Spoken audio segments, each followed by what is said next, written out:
Hello everyone.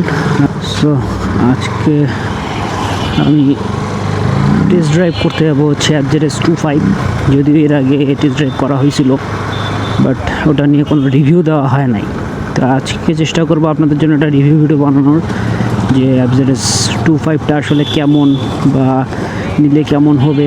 যেমন সবাই তো ওটার কমফোর্ট নিয়েই কথা বলে, অ্যান্ড ওটার মাইলেজ কেমন, ওটার ইনিশিয়াল কেমন, সব কিছু আজকে জানানো হবে আপনাদের কাছে। সো চলেন।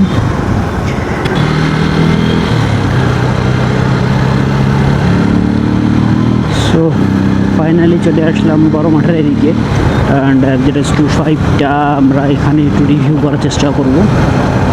আর এছাড়া তেমন কোনো ভালো আমি জায়গা দেখি না রিভিউ করার। সো চেষ্টা করব এখানেই রিভিউটা কমপ্লিট করার।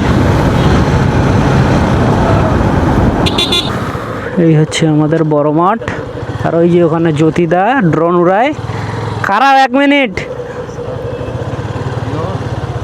এই যে হায় বাপ, কে এইটা? আপু নাকি? আসসালামু আলাইকুম। স্বপ্নটা একদিন পূরণ করতে দিও আমাকে, মরার পর।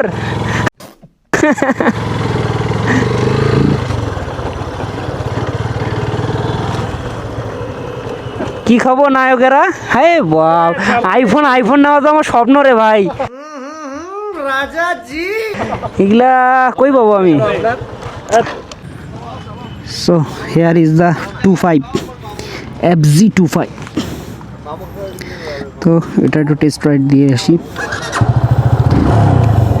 থটলে এটা বোঝা যায় যে না, একটা বিগার আপডেট আসছে। বহুত তেজ হো রহা হ্যাঁ। বিসমিল্লাহ।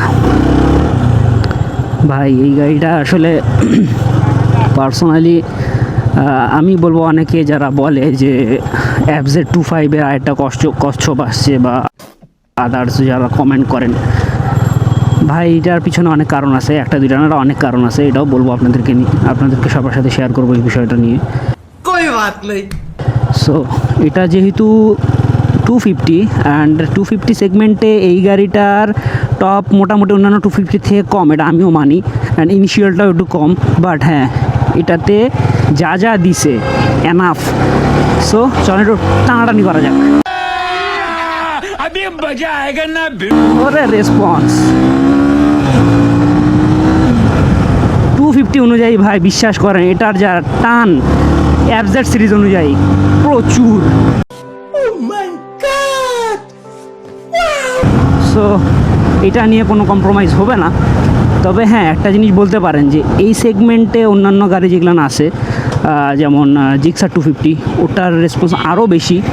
বাট আমি যদি FZ সিরিজের ভিতরে ঢুকি, এইটার রেসপন্স অন্যান্যর সাথে তুলনা করলে হবে না, কারণ এটা FZ সিরিজ ভাই, মানতে হবে।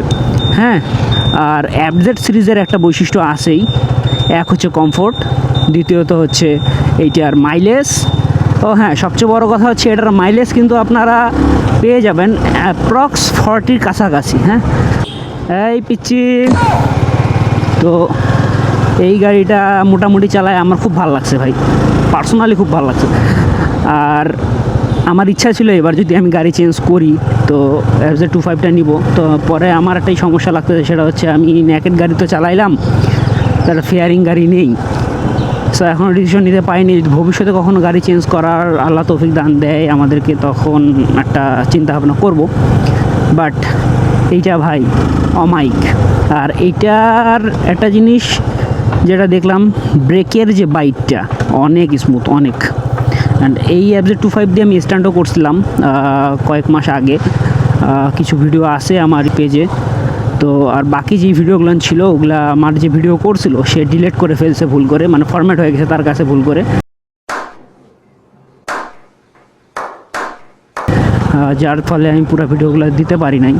তো যাই হোক, এই গাড়ির একটা জিনিস যে 250-র মধ্যে এই গাড়িটার ওয়েট ডিস্ট্রিবিউশনটা একটু কম। হ্যাঁ, আপনি যদি লিন হয়ে ঘুরাইতে চান খুব ইজি। এটা এতটাই সুন্দর একটা ব্যালেন্সিং গাড়ি, বলার মতো না। সো যাই হোক, সেটা বড় কথা নয়।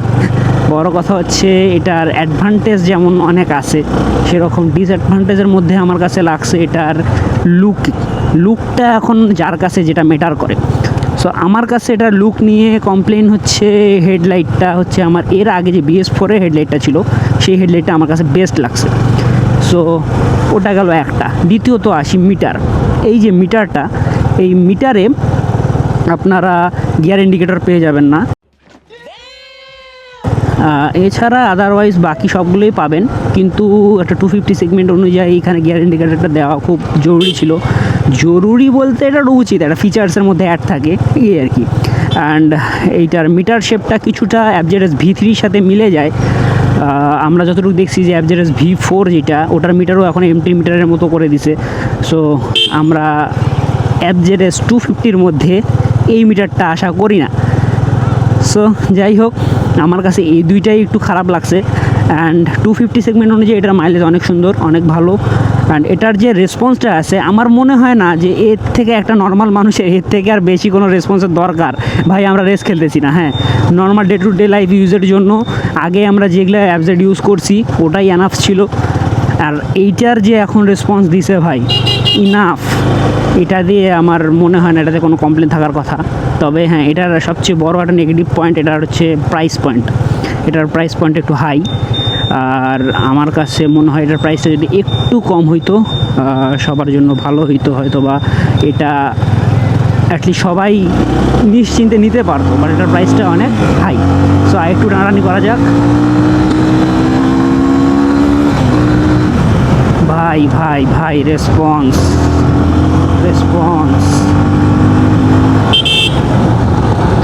এই হচ্ছে আমাদের বাংলাদেশের অটোওয়ালার কাজ। গাড়ি টানে আসবে, সব দেখবে, কিন্তু ওরা গাড়ি ঘুরাবেই, মানে মারে ফেলাই দিবে আর কি। সো যাই হোক, গাড়িটা অনেক দিন পর চালাইলাম, বাট গাড়িটা পার্সোনালি আমার কাছে ভালোই লাগছে, চালায় মজা আছে। এটাতে ইউজ করা হয়েছে একটি এলইডি টেল লাইট। অ্যান্ড এটার লুকস নিয়ে যদি কথা বলতে হয়, সেটা আপনাদের একান্তই পার্সোনাল চয়েস। আর এটাতে হেডলাইটের সাথে DRL LED ইউজ করা হয়েছে। আর FZ 250-তে মিটারটা আমার খুব একটা পার্সোনালি ভালো লাগেনি। FZS V3-র মতোই মিটারটা কিছুটা সেম দেখতে। আর কিগুলো অনেক স্মুথ ছিল, বেশ ভালোই। ইঞ্জিনকে দ্রুত ঠান্ডা করতে ইউজ করা হয়েছে দুইটি অয়েল কুলের হোস পাইপ। সামনে ইউজ করা হয়েছে বাইরের ক্যালিপার এবং ABS তো থাকছেই। বাইকের লুক, এটা মানুষের নিজের পার্সোনাল চয়েস। এবং FZ 25 কি কেমন লেগেছে এটা অবশ্যই কমেন্টে আপনারা জানাবেন। বাইকটিতে ইউজ করা হয়েছে 250 সিসির ইঞ্জিন এবং এটাতে আপনি 20.1 নিউটন মিটার টর্ক পেয়ে যাবেন। বাইকটি সিটিতে রাইড করলে 35 থেকে 40-এর ভিতর মাইলেজ পেয়ে যাবেন। বাইকটির পিছনে ইউজ করা হয়েছে মনোশক সাসপেনশন এবং সামনে ইউজ করা হয়েছে টেলিস্কোপিক সাসপেনশন। সব কিছু বিবেচনা করে আপনার কাছে FZ 25টি কেমন লেগেছে অবশ্যই কমেন্টে জানাবেন। ধন্যবাদ।